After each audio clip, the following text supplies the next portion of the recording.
Michael Van Runkle here for HotCars.com. Welcome back to my Porsche 914 project. It's been a couple months since my last video, and that's because the parts problems are really starting to pile up. Some of it's pandemic related, some of it is previous owner related. But I've got the engine rebuilt, the trans rebuilt, and they're pretty much ready to go. The only problem is I am not. So I want to walk you through all the extra parts that I've now got on hand, all the parts that I still definitely need, and all the parts that I don't even know I need. In the meantime, please like this video and subscribe to our channel. It really helps us out. Now you'd expect that the engine would be the biggest part of this job, but it really wasn't. Still, it was a huge mess. The previous owner said it had been running okay and backfiring a little, and he thought maybe that was the carbs. But when I took it in to European Motor Works, the owner, George, explained to me that this was a VW bus engine, and it turned out to be super rusty and basically almost beyond repair. He replaced the entire exterior case with a 914 case. You can tell because the dipstick tube is now vertical as opposed to on the bus where you would access it from the rear hatch.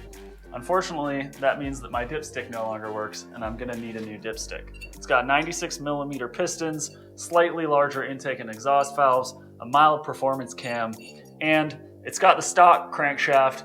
It's been ground once, so it wasn't too bad. That was a question, do I wanna go with a really hardcore stroker crank?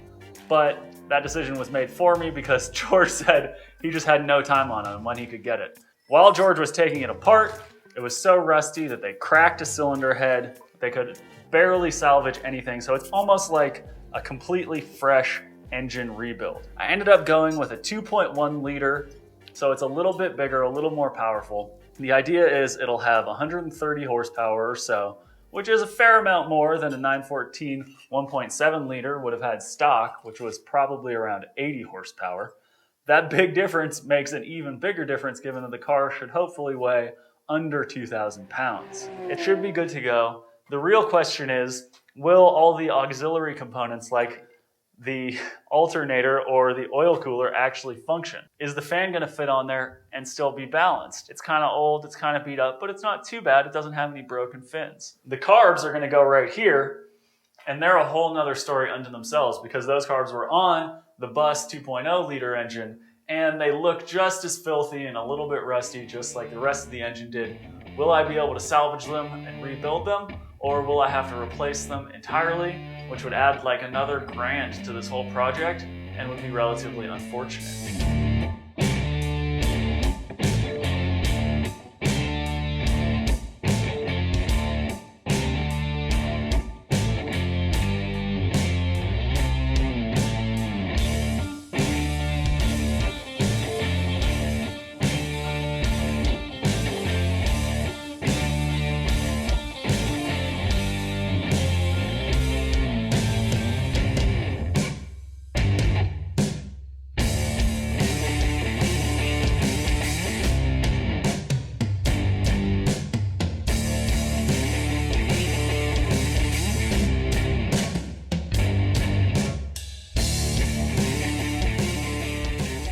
Well, they're not quite spotless, but I would say that's a pretty good before and after shot. I'm optimistic these can be reused. If anyone who knows better is watching this, again, please help me out and leave it in the comments. Did I use really strong chemicals and that might have ruined something about these carbs?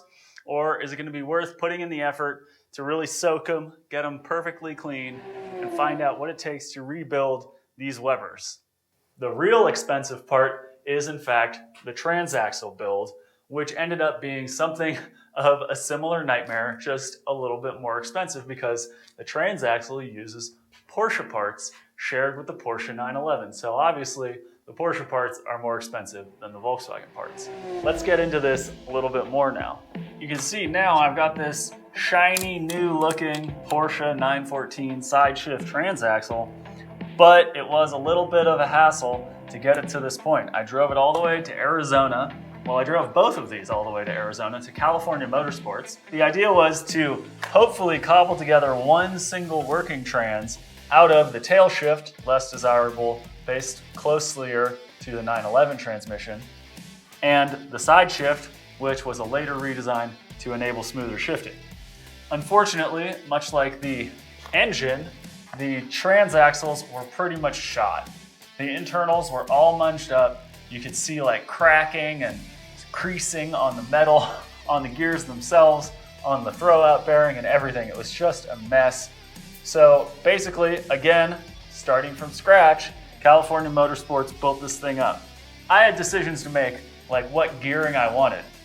They walked me through, you can switch fifth gear, you can turn it around and make it a shortened third gear, then you buy a new fourth gear and you use the existing fourth gear for fifth gear. But in the end, I decided to go with the stock gearing for a 914 because I am going to have a little bit more power than stock, and hopefully that'll help counteract what was taller gearing for the 914 because it only had 4 cylinders for the 4-cylinder version, that is, and it could cool more efficiently than a 911's engine, which had shorter gearing to make sure that the fan kept spinning and kept the engine, which is air cooled, with enough air flowing over it. Another reason why I went with the stock gear ratios was because that shorter one with switching fifth to third would have been so short that I would have been at 4,500 RPM in fifth gear, only going 80 miles an hour, and the top speed of the car would maybe have been even shy of 100. Now, of course, I'll never go over 100 legally, but I definitely, if I'm just cruising on the highway, I don't want to be at 4,500 RPM with the roaring engine right behind my head in a car with no sound insulation. That sounds miserable, and it's not great for my fuel economy. This thing could get over 30 when all is said and done, according to what I've read online. Given how rough the condition of both the transaxles was, I became even more happy that I took them to California Motorsports. And they gave me back a lot of these components that they took out from the inside. We got like needle bearings, we got all of this stuff you can see is like totally messed up. Let's find some real good and damaged stuff. Here's a nice throwout bearing. It's completely ruined, unusable. So they gave me a box of bad parts from the side shift. This is from the 901 gearbox, which would have been the tail shift. They're not usable, and to my eyes, that doesn't look bad, but to the professional eyes, they deemed it all unusable.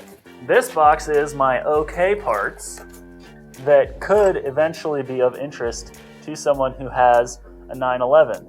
The biggest problem that I'm facing at the moment is this shift rod, which goes from the rear firewall of the 914, sort of around the engine, back to the side shift transaxle. Apparently someone just welded on this end piece to try and make it work. It's supposed to go into there. This is a new piece that they gave me, which was very kind of them. But I'm gonna have to source one of these side shift rods. I've already ordered them from a couple different places that said they had them in stock, and surprise, surprise, not so. So I may have to find one in a junkyard or from some shop that just happens to have one sitting around. That's gonna be a real problem. And if anyone watching this has any clues of where I could find one, I greatly appreciate it. Please leave it down in the comments. With the carbs cleaned up so well, I'm feeling pretty optimistic that they might work. And really, every time I get a chance to come out here and check out this little yellow car, yeah, it's pretty funky, but I get really excited at the prospect of putting this all together and hopefully getting it running. I got the big things done. The engine is rebuilt. The trans is rebuilt. They're waiting for me to do all the little things now. I gotta check out the brakes. I gotta check out the shocks. That's up next. Plus, I now can research which Webers these are and find out more about actually getting them going. In the meantime, thanks again for watching. I hope you learned a little bit about what's going on with this pile of parts that I call a Porsche 914 project. And once again, before you sign off, please like this video and subscribe to our channel. It really helps us out. Thanks.